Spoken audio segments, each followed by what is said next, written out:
दोस्तों नमस्कार। सोना यानी गोल्ड, जिसके बारे में हमेशा से कहा जाता है कि यह सबसे सुरक्षित धन है, यह हमेशा साथ देता है और यह बात सोना सही साबित करता भी आया है। वहीं आज तक के इतिहास में यह बात आम लोगों पर लागू होती है, उससे कहीं ज्यादा लागू होती है देशों और उनकी सरकारों पर। और इस बात को साबित करने के लिए आपको ज्यादा पीछे नहीं जाना पड़ेगा। दरअसल अगर आप पिछले 40-50 सालों का इतिहास उठाकर देखेंगे तो जब जब दुनिया में कहीं भी युद्ध शुरू हुआ या आर्थिक उठापटक देखने को मिली, इकोनॉमिक क्राइसिस आया, तब तब दुनिया में सोने की डिमांड बढ़ जाती है, क्योंकि दुनिया की तमाम सरकारें सोना खरीदकर अपने खजाने में जमा करने लगती है ताकि युद्ध या आर्थिक संकट बढ़े या कोई भी संकट पूरी दुनिया में फैल जाए तो कुछ भी नहीं बचेगा। आपके पैसे डॉलर के रेट गिर जाएंगे, स्टॉक मार्केट क्रैश हो जाएगी। ऐसे में सोना ही है जो देश को किसी भी संकट से बाहर निकाल सकता है। इसीलिए जब जब दुनिया में क्राइसिस आता है, सरकारें सोना खरीदना शुरू कर देती है। लेकिन इसमें सबसे इंटरेस्टिंग बात यह है कि जैसे भारत, चीन या अन्य कई देश इस सोने को हर वक्त नहीं खरीदते,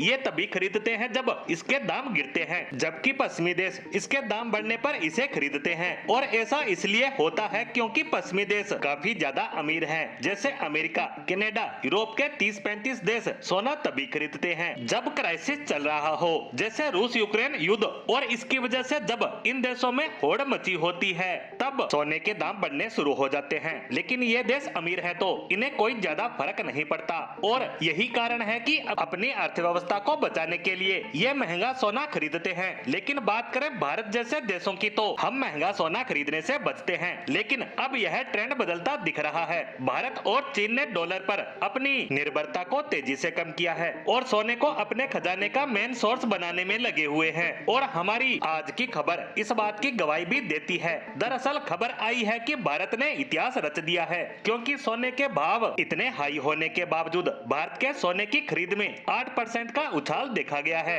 अगर आप ओवरऑल भारत की बात करें तो भारत ने सोने की डिमांड जनवरी से मार्च के महीने में 136.6 टन रही, यानी भारत के लोगों ने 3 महीने में 136 टन सोना खरीदा है, जनवरी, फरवरी और मार्च में। और इस दौरान सोने के दामों में भी जबरदस्त तेजी देखने को नजर आई। और यहाँ बात सिर्फ भारतीय जनता की नहीं, रिजर्व बैंक ऑफ इंडिया ने भी अपने खजाने में सोने को बम्पर तरीके से बढ़ाया है। सिर्फ आरबीआई की बात करें तो उन्होंने तकरीबन 19 टन सोना खरीदा है इन 3 महीनों में। और इसी कारण भारत अब जापान से सिर्फ 20 टन दूर रह गया है। दरअसल भारत इस वक्त सोने की रैंकिंग के मामले में 9वें नंबर पर है। भारत के पास तकरीबन 826 टन सोना है, वहीं जापान के पास 845 टन। अगर भारत 19-20 टन सोना और खरीद लेता है तो वह दुनिया में 8वें नंबर पर आ जाएगा। उसके बाद हमारे टारगेट पर होगा स्विट्जरलैंड, जिसके पास 1000 टन सोने के भंडार है। वहीं बात करें भारत से लूटकर सोना ले जाने वाले ब्रिटेन की तो उसके पास मात्र 320 टन सोना बचा है और वह इस समय बड़े आर्थिक संकट से जूझ रहा है। और इन सब के उलट भारत प्रगति की राह पर नित नए आयाम छू रहा है। इसी के साथ भारत के सोने की खरीद से जुड़े आंकड़ों पर हमारी आज की पोस्ट को यहीं विराम देते हैं।